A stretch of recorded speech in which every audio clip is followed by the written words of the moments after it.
Welcome to Empire Building, the podcast where we talk about building big businesses and even bigger lives. I'm your co-host, Wendy Papazan. I'm Sarah Reynolds. I'm Seychelle Van Pool.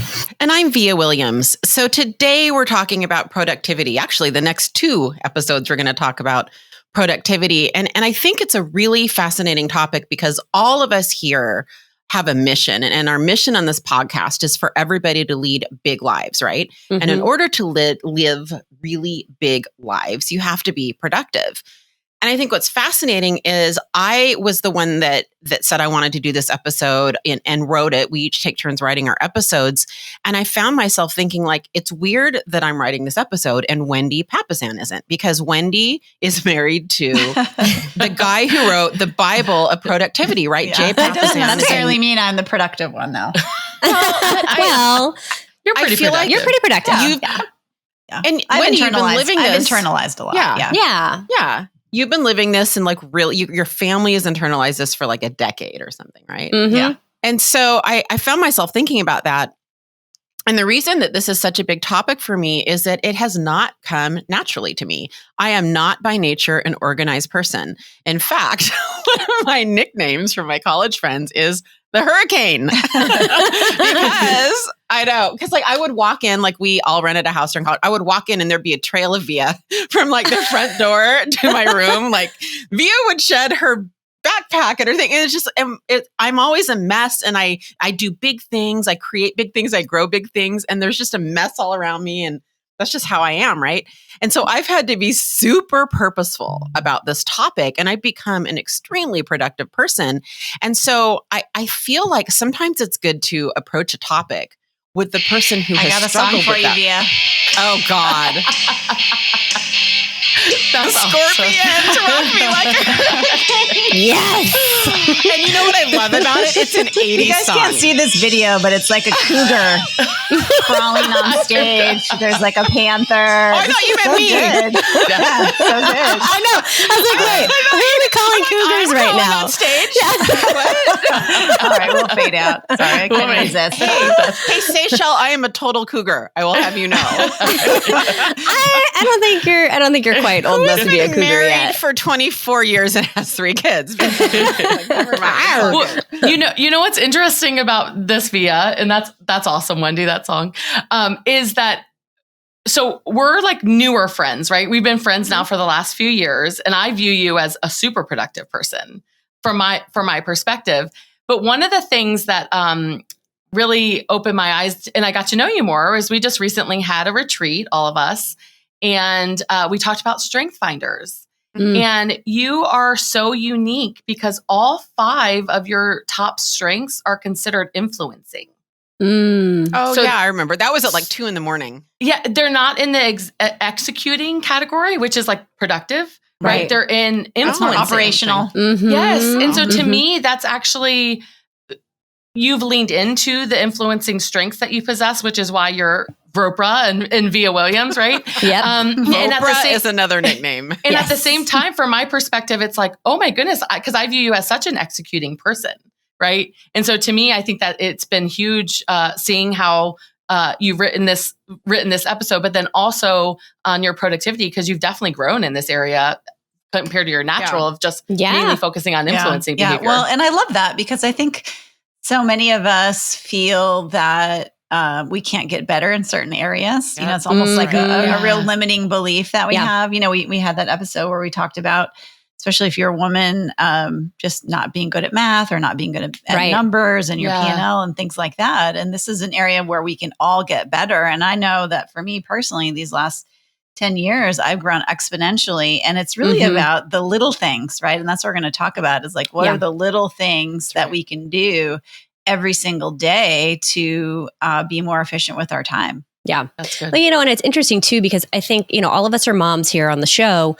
And before I had our daughter, I had like limitless amounts of time, right? Because I didn't have like bedtime routines you had to do and lunches to make and dinner early and all of these things. And so I found that I had more energy and more time where I could cheat, right? And so what I love on how we're doing this episode is, you know, as your time gets more condensed, all of a sudden the amount of purposefulness and productivity you have to have just absolutely changes the way you have to look at productivity. I love that. Yeah. And you guys can't see Seychelle unless you're watching this on YouTube, but she looks fantastic. Her mic stand's been broken for like 30 episodes. And she's ordered it like 5. I just ordered the second so she's literally holding it like a rock star right now. Well, I mean, we're playing Hurricane. There's no reason why. Everybody, like, look at that rock star. You need to start like whipping your hair around. Yeah. I've got my beach waves going on.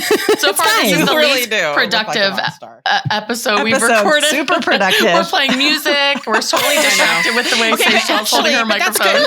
So let's get down to business. But that's actually good because here's the thing, you guys. This is why we're calling it hacks. Yes. And the reason I told that story and the reason I think it's good that we got a little squirreled out, a little ADD'd out, is because we have hope for people who are not naturally like this. And so, what I want you guys to know is I actually think I'm one of the most productive people I know. I'm involved in 13 different entities. I feel like I move the needle forward in all of them. But I've had to learn this. So if any of you guys are listening today, and this doesn't come naturally, here's what I'd like you to do. I'd like you to listen to our next 2 episodes.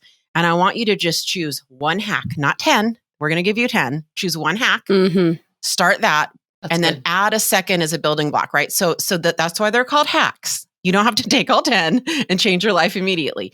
These are just things that I've worked on for a long time. If you want to go back, though, and re-listen to this episode 10 times, so then you can have all 10 hacks because you keep implementing them, and maybe you want to give a 5-star review every time, we're completely okay with that. Totally okay. 100%. All right. So we're gonna start, ladies, and this one is near and dear to my heart. And we're gonna start with hack number 1. And hack number 1, it's summed up in one word, and that word is clarity. Yeah. Clarity is fundamental in all aspects of productivity. So what I mean here is clarity of purpose, right? Clarity of goals, clarity of tactics, clarity of the tasks you need to do to move the needle forward, and most importantly, clarity of your desired outcome. Yes. I love that. Yeah. And that can be said for anything. I mean, any conversation you have with your child about something important, right? What do you want the outcome to be? What do you want the outcome of every meeting to be? I mean, so many of us spend so much time in meetings that are just a waste of time. Yeah. Right? It's like, why are we just getting together? Do you have an agenda? Do you know what you want to get out of that meeting?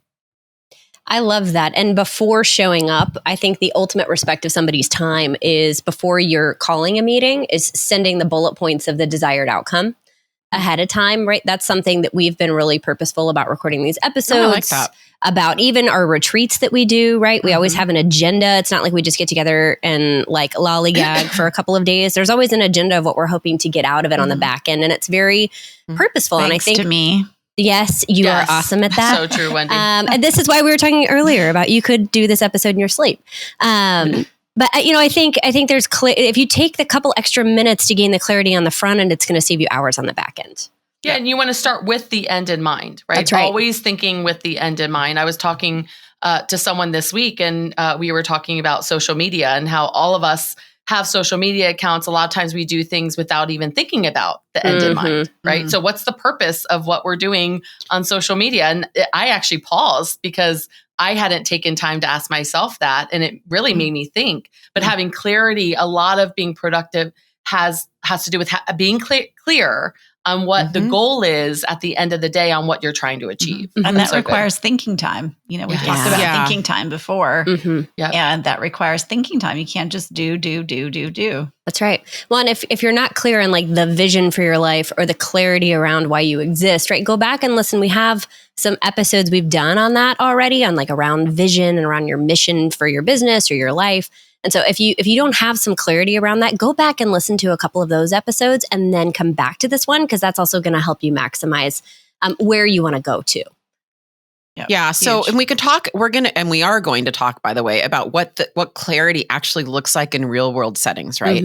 But here's how I want to wrap this one up with a bow. If you are naturally wired like me, which is to just jump in and do, I'm just an executor. I guess my strength finders don't show that, but I am an executor. I jump in and do things, for sure right? Yeah. Andy Stanley always says there's thinkers and doers, and you can activate a doer to be a thinker, but it's really hard to activate a thinker to be a doer. And I'm just at my core a doer who also happens to be a thinker. But so for those of you who are wired a little bit like that, you have to kind of force yourself to take the time to what Wendy says to plan and to think about things. And I also want to encourage you guys to have a parking lot, which we're going to talk about later, but to have a parking lot. Mine's on the iPhone notes, right on my phone, where you're just dumping. Anytime you think about something, you need to have a receptacle to dump it in. Yeah. There's a lot of reasons for that. And we'll talk about unfinished loops later, but I do that too. If you keep, because in real time, Wendy, you come up with it, don't you? And then later, you can't because find it. And from a productivity standpoint, what this allows you to do is it allows you to fill in a whole bunch of gaps in a 15-minute break. And if you don't have clarity of your tasks, then you're frozen. You kind of sit there and go, what do I do? Check I my don't know. email. Check my email. Go on Facebook. Whatever. Yeah, Facebook, Instagram. Yeah, right around. Sure. And I view clarity. I also view that as part of as a leader's role is to help your team. Many times, I use the parking lot thing with my team members multiple times a week, when they're bringing up things, and like, that's so awesome. We're going to put that in the parking lot. What we're going to focus on right now is this.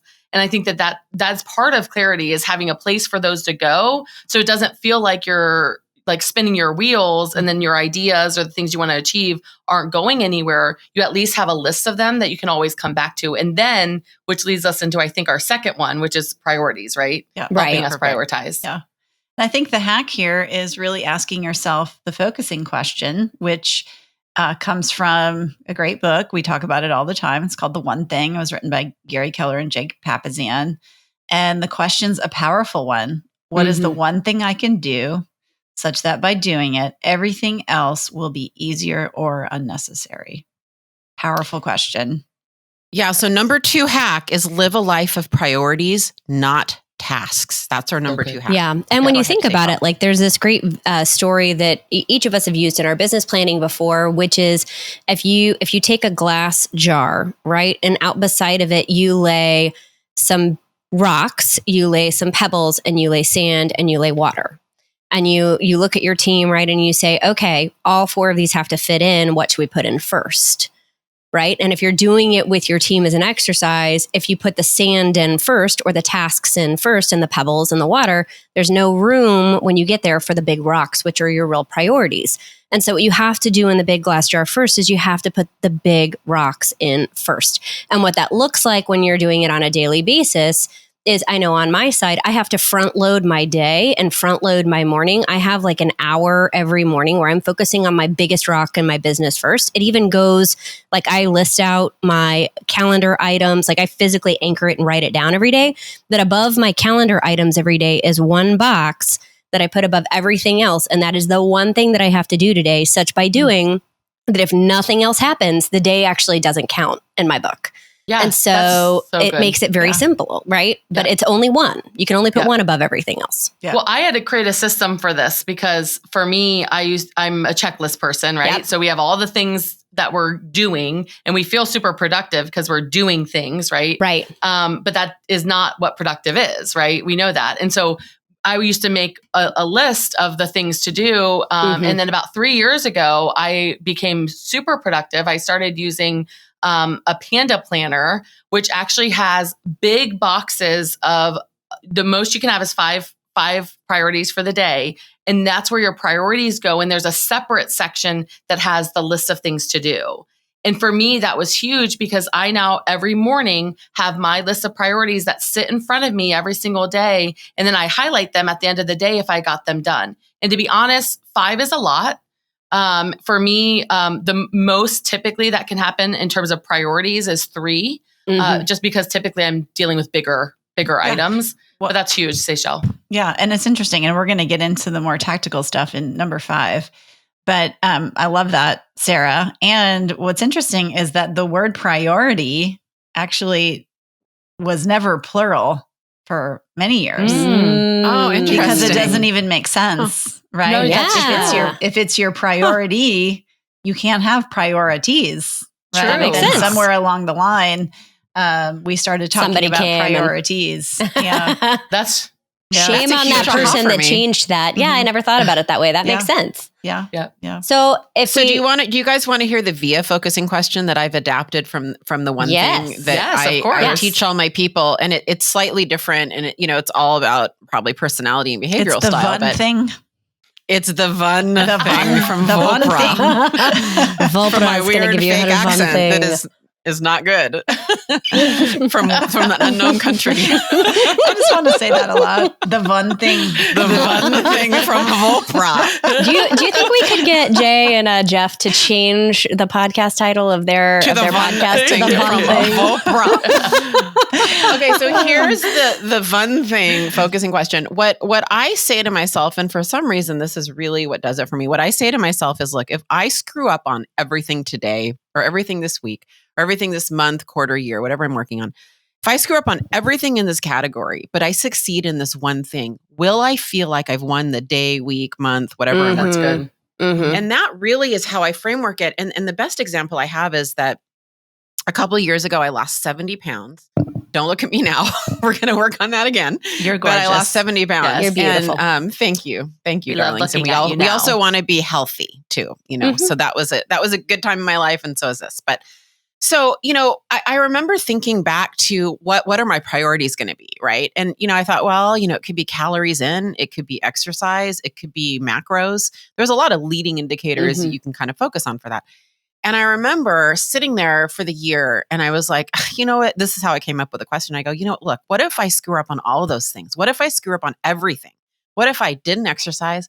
What if I didn't do good macros? But what if I lost 70 pounds? Would I feel like I had succeeded in this category? And the answer was a resounding yes in my head. So my one thing was, how am I going to lose 70 pounds? And then on a weekly basis, it was, how am I going to lose 2 pounds this week?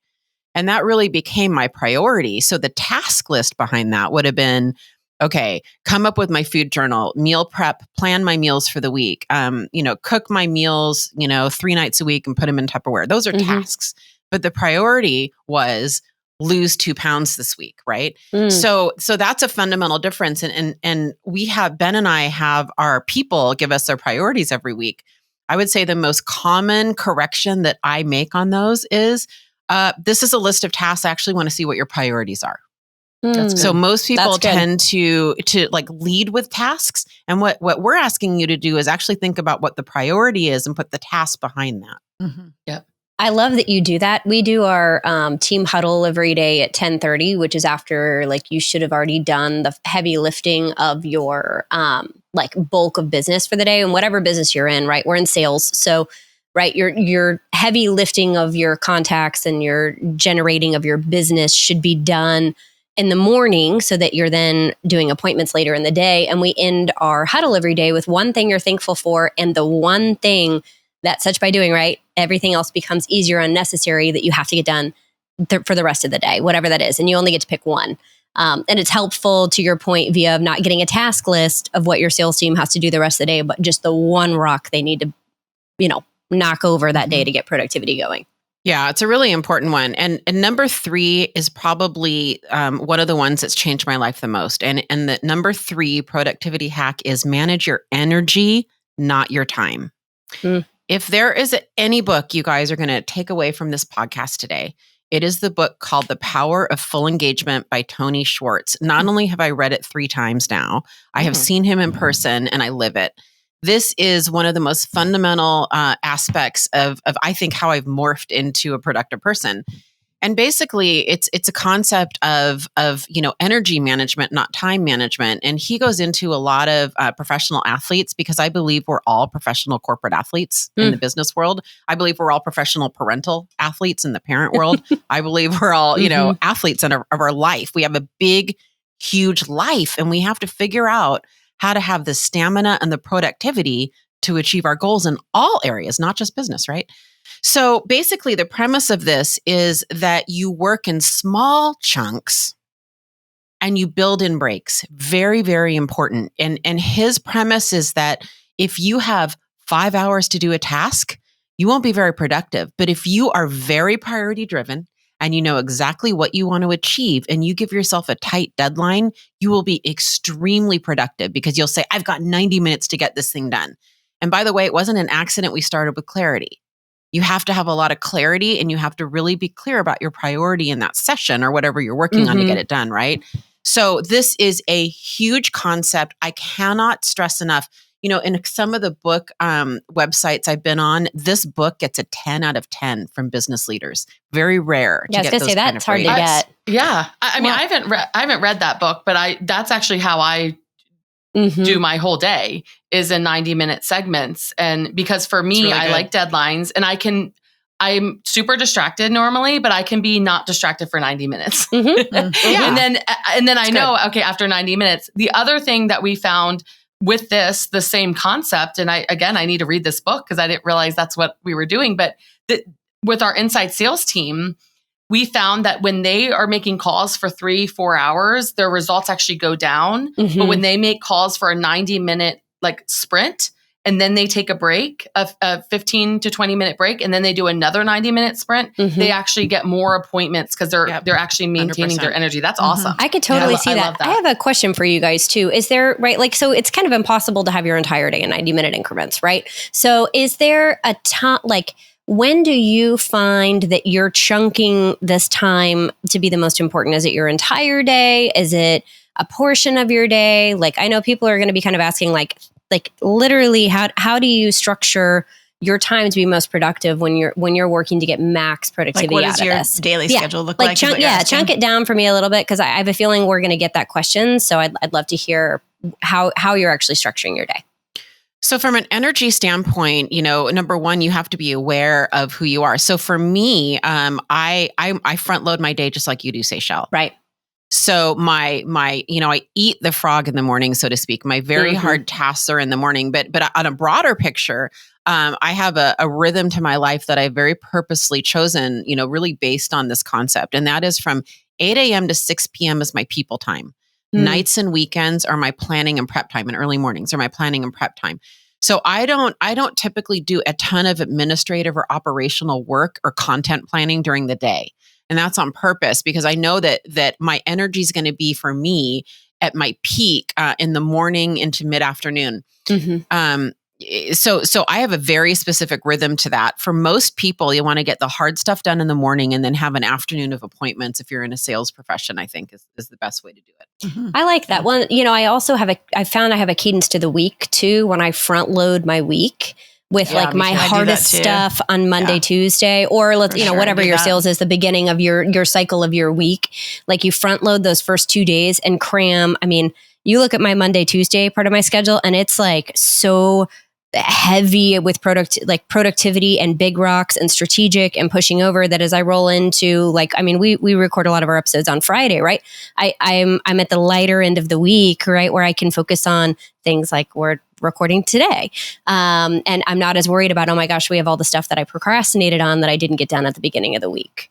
And I think all of these things are really good. And what I want to encourage all of our listeners is find your rhythm. Exactly. Because the thing is everyone's different, right?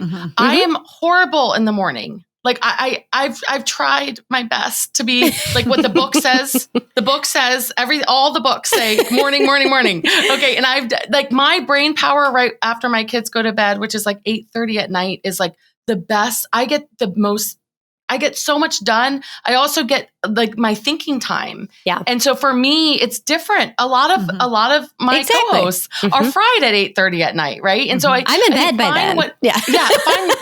Find your rhythm. And it can also change throughout your life. I know when my kids were small, for sure, I was exactly like you. Yeah.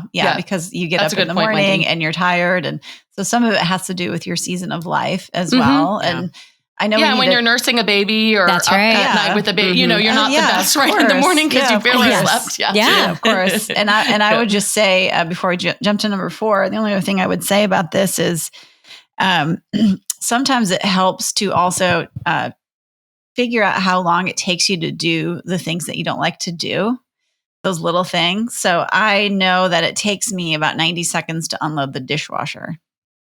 I know that it takes me about 3 minutes to go get gas, right? So some of those things where we don't really want to do. So just 90 seconds? The whole dishwasher. No, it doesn't take long. It doesn't take that long. No, it doesn't take long at all. But I think people just think in their mind, it takes a lot longer. Okay, I can't leave that. Via, let's be serious. 90 seconds. I'll be back in 90 unload the seconds. dishwasher, Via Williams. Okay, Sarah, let's be serious. I don't. Okay, never mind. Move on. Okay, move on. Okay, so then since we all know Via doesn't do her dishwasher. No, I got an award at our last dolls retreat because I did unload the dishwasher the first time in 10 years for me. Congratulations. Well, the hurricane doesn't do that. The hurricane doesn't do that. Okay, I unload the dishes. So there we go. So 90 seconds. Still do that's our pretty dishes. good. That is Wow, awesome. that's really good. I know. God. So if we're going to number 4, right? We digress. I know. I'm going to move us forward. Thank you. Away from the dishes. So number 4 is really focusing on the habits that you're building, not the discipline. And when we look at that, right, this is about building habits upon like little bitty increments over time, because we can't be disciplined at everything all the time. It's not physically possible. And so, I'm going to throw it out there. And if you know the answer to this, you can post it in the comments on the podcast, right? But how many days does it actually take you to build a habit? Right? If you know the answer, put it in. Yeah. 66 days. And, Jay Papasan, and that's the Gary average. Keller, right? Some taught us are that, a lot longer and some are a lot shorter. That's right. But the average would be it takes us 66 days to build a habit. And so are you willing to commit with productivity to doing something for, on average, right, 66 days to build that rhythm into your life so that then that becomes something that feels more second nature to you instead of something that every day takes an extreme amount of discipline because you go on and off and on and off and on and off of it. And I think through this, we're recording during the pandemic, and I have a thought that when you're listening, it's still going to be going on. But a lot of habits were recreated habits during this pandemic, right? And then we're starting to see the result of that. And I think a lot of our businesses and a lot of our lives, because we're way past 66 days at this point. And so we're starting to see the result of that. And right in front of all of us, right? In our businesses and people's lives, we're starting to see the difference that brings in terms of habits versus discipline. I love that one. Like one thing I think about too is, if you're listening to this during a time where there's been a lot of change in your life, what habits, Wendy asked a great question this week for us that we took to all of our teams. And that is, what habit have you given yourself extreme amounts of grace on that maybe it's time for you to pick back up and start again, whether it is exercise, whether it is diet, whether it is working in your business or white space or a walk every day or, getting involved back in your business again, whatever that is, what habit have you given yourself grace on that maybe it's time to start again? Yep. Good one. Yeah, I think that, habit stacking is a great concept that someone mentioned here from the book Atomic Habits, which is just a phenomenal book. And so is The One Thing. Yeah. Both of those are really great books talking about the difference between habits and discipline. What's interesting though is Jay was telling me the books, the sales of The One Thing are way down and the sales of Atomic Habits are way up. I think everyone is experiencing, because of the pandemic. So I think everyone is really thinking like, I want to get some good habits here. Well, we can't rely on discipline, and there's a great story in The One Thing about that. If we rely on our own self-discipline, we will fail. So we have to systemically build in habits that are just built into our day. And I remember when I was exercising every day, the habit was I would go to a class. Remember that? That's right. We could go to spin class. and I would go to spin class. And I remember having the thought every single day, because I exercised 5 to 6 days a week. You did? I remember thinking, if I walk in the front door, the workout's over. Meaning that it was such a habit. I was not going to turn around and leave. But if I relied on self-discipline, because I got a bike at home, right? I got one of those, it's not a Peloton, but it's similar to that. And guess what? Guess who has not been exercising this whole time? Me. Because it relied on discipline, not a habit. The habit was getting in my car with my bag and walking in the front door of the gym. And then I let the habit carry me through, right? Yep. So it's a really big deal for productivity to force habits and to just get yourself into a mode where you're relying on them. Yeah. Well, especially I think now, when so many of us are have habituated our productivity around a different space that's not our home. And so some of us are kind of back into that rhythm, but I think that was just kind of an aha for me, is like, my habit was take my kids to school. Then I, meet my team there and I have my like little rituals before I start my day. And now I'm having to pivot and do all that at home in a different way. So that's exactly right. And I'm going to sneak this one into number 4 with the habit piece of that, because Wendy made a great point. Your habits have all been through, at least all of our habits have all been thrown in the air with all 4 of us, right? And we're having to reinvent new ones. I think to Via's comment on the cycling, right, is if you're having to form a new habit, accountability really helps. And so making sure that if you don't have a physicality that you can go to right now, having an accountability you can go to right now, I think makes a huge difference. And so we even have like a little fitness group with our team where every morning when we get up and go for a workout, it's just a text saying, my feet are on the ground, I am out the door. And it's trying to create that physicality that we don't have with accountability. Yeah. And for me, one thing that has helped is, of course, having someone that you're accountable to. The other visual that I love from the One Thing is they have a calendar that's like the 66 day to build a habit. And whenever I'm working on a new habit, I print it out and then I'm marking it down every day that I get closer. And for me, that's both accountability, because I know I'm going to look at that calendar and I have to mark whether or not I did it. And it's also just a great visual. So I wanted to throw that in there. That's from the One Thing book. Do you guys want to know a secret? Oh, what? You created that? Secret. Did you create that one? No, I have never done a 66-day challenge. Either have I. But that's amazing that you haven't. Don't tell anyone. That's actually stunning that you haven't. I have too. I've done so many of them. The wifey hasn't done the challenge. I'm totally telling on you. I'm just. But didn't you like edit the book like 66 times or something? Yeah, exactly. Probably. Yeah, exactly. You know what, Wendy? You just gave all of our listeners actually a ton of hope just now. Because here's the thing. You and I are really productive people, and neither of us have done it. Granted, I'm not married to the author, but I've tried. Extra awesome. I've tried. Yeah. But here's the thing, Seychelle, what you're talking about with accountability, I love. And it's what you're talking about is that initial phase of building the habit. The whole point of this hack actually is so that you get to the point where you actually shouldn't need that much accountability anymore. Exactly. I mean, that's a little, look, we always need accountability, but the point of it is the hardest part is building the habit. Mm-hmm. And so you can expect to put a lot of energy into that. And for all of you guys listening, that's why I said to choose one thing. So that you spend a lot of energy choosing one of these hacks, get that square, then build. It's called habit stacking. Then stack the next habit after that, right? One thing.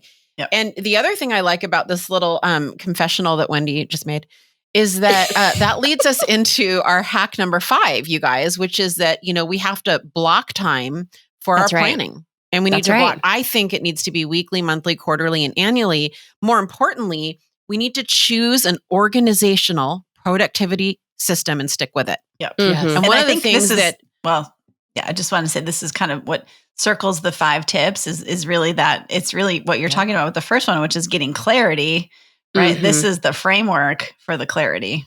So I love that. That's great.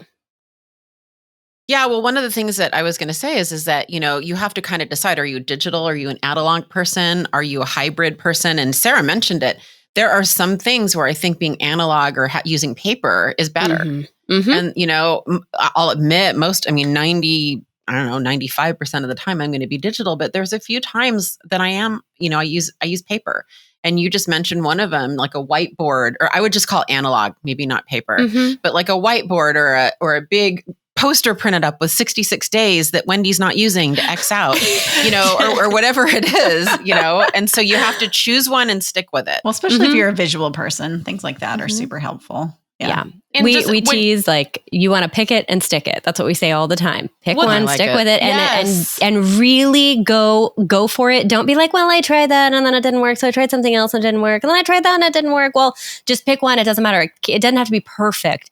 Just really go deep with it and commit to picking it and sticking with it, and eventually it will work. I'm a big believer that it needs to stay in front of you, because especially as you're building an empire and you have, eventually like 10 different departments, and in each department things are falling apart, but yet you still have your priorities that you have to stick with. I mean, if I didn't write them down and have them visually in front of me every single day, all the distractions that come at me in a day, they would never get done. That's and so I would true. forget what they are. By 10 o'clock in the morning, I would forget what they are. Really good awareness. Yes, exactly. such good awareness. I think a lot of us spend a lot of time planning for the year, but then we never have a relationship with that plan. You know, what is your relationship with your plan? What's your relationship with your goals? I know for us, we do the plan. The plan goes on what I call a 4-1-1, which is 4 weeks, 1 month, 1 year. All of the priorities are on the 1 year. And so it's all on one page. I'm looking at that. And then every single month, based on what I've done already, I create a plan for the month. And then based on that monthly plan, I do a weekly plan. And then I'm looking at the whole thing every single day. And I use, I don't actually use a lot of paper. I'm just happy with the digital thing works for me. And I have a link to all of my plans for all of my different divisions. So like right there, and then a link to all of our spreadsheets and everything. So I just wake up every day. That's my priority for the day. That's awesome. But then I also have my task list, which I just keep in a little notebook, right? Which is kind of a rolling thing. But that for me works super well. I love that. Well, guys, this has been fantastic. This is part 1 of our 2-part series, right? On being more productive with the 24 hours that we all have in a day, right? We all get the same amount of time. And when we look back over the first 5 tips we've given you, right? The first one is making sure that you are clear on all aspects of your productivity, right? Be clear on your purpose, your goals, the tactics, or the tasks. Number 2, make sure that you are living a life of priorities, right? Not that we're living a life of little tiny task lists, but putting those big priorities, those big rocks first. Number 3, I thought you guys did beautifully on this one, which was talking about managing your time around when you have the most energy. Doesn't mean it has to be around everyone has the same calendar and the same schedule, but that you are managing around when you personally are the most energetic and the most productive. Then focus on building habits, right? Building habits with accountability, and then using those habits to then build your productivity. And the last one, I love that Wendy said, plan around the relationship you want to have with your time and using the framework of the 4-1-1 or whatever works for you to build your plan with how you then build your framework around your clarity of priorities and your clarity with your focus. So this is awesome, you guys. A great job today. I got a little music to send us off with. A little rock me like a hurricane, guys. A little rock me like a Van Ving Vopra hurricane. All right, guys. So go out. Thanks, you guys. Thanks for joining us. Hurricane. Bye, guys. Bye.